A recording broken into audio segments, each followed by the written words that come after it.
Hey gamers! Today's trip down memory lane has icicles and chain whips. We're looking at Beyond the Ice Palace 2, a sequel to a game so obscure you probably just googled it. It's been 35 years since the original dropped in 1988, and now it's back with retro vibes, Castlevania influences, and some serious control issues. Before we dive in, hit the like button and subscribe to Veteran Game for reviews that tell it like it is, no rose-tinted glasses. Just raw opinions from your favorite gamer friend. So what even is Beyond the Ice Palace? The original was a Ghosts and Goblins style action platformer, short, simple, and forgotten by most. But in 2025, Storybird Studios said, let's bring it back. And they did, sort of. Beyond the Ice Palace 2 tries to reinvent itself as a Castlevania-style experience, right down the undead setting, the moody pixel art, and of course, a chain whip. But here's the twist: this game isn't trying to dazzle new players. It's banking on nostalgia, for a game no one remembers. The story kicks off with a royal resurrection. After defeating a witch and becoming king, our hero is struck down by a cursed arrow. His kingdom falls into chaos. Cue the sages, cue the ritual, and cue you, picking up the whip once again to save the realm. It's a cool setup, dramatic gothic. Very Castlevania 3 after a few beers. But while the lore is fun, it's the gameplay that'll decide if this Ice Palace is worth revisiting. Mechanically, it checks all the expected boxes.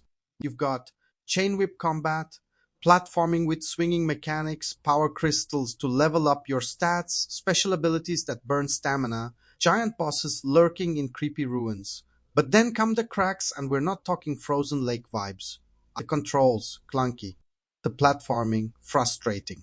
The physics, downright broken at times. Swinging from hooks should feel fluid.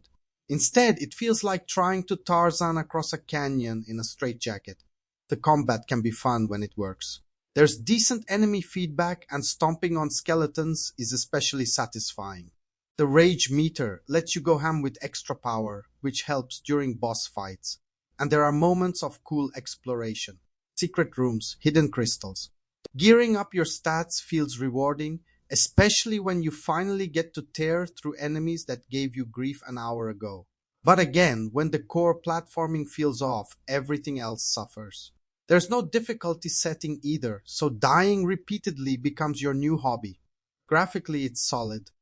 The pixel art is gloomy, gritty, and right on brand for a game trying to channel 16-bit Castlevania. Swamps, graveyards, corrupted ruins, it's a dark world, and it's mostly effective. But for all the aesthetic throwbacks, there's very little that feels fresh. Enemy variety is poor, palette swaps everywhere. The same skeletons just keep showing up in different hats. Here's where the game trips on its own ambition. The chain mechanics should have been its signature. Instead, they're its downfall. Inconsistent grab points, awkward button mappings, and bad physics make certain sections feel like punishment. It's especially rough in boss fights, where the game wants you to use the environment creatively, but the controls actively work against you. It doesn't help that checkpoints are spaced way too far apart. You'll end up replaying big chunks of uninspired levels just to get another shot at that clumsy platforming puzzle. This is where it gets tricky. Beyond the Ice Palace 2 isn't bad in a meme-worthy way. It's just painfully average, the kind of game that has ideas, some charm, and a whole lot of rough edges. Hardcore fans of Castlevania likes who've played every Metroidvania under the sun. They might get a few kicks here, but if you're looking for polish, precision, or innovation, this game ain't it. Beyond the Ice Palace 2 is a game out of time. It brings back a forgotten name, throws it into the indie pixel art blender, and tries to ride the Castlevania wave, but forgets to nail the basics. If the developers tighten the controls and rework the physics, it might be worth a second look. But as it stands, this sequel is more ice-cold nostalgia than must-play revival. On the Veteran Game channel, we're giving it a cautious pass. If you're deep into retro-inspired indies and desperate for more gothic side-scrolling action, go ahead.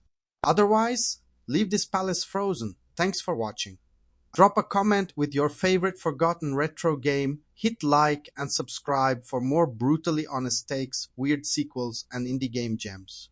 This is Veteran Game. Stay sharp out there and don't trust cursed arrows.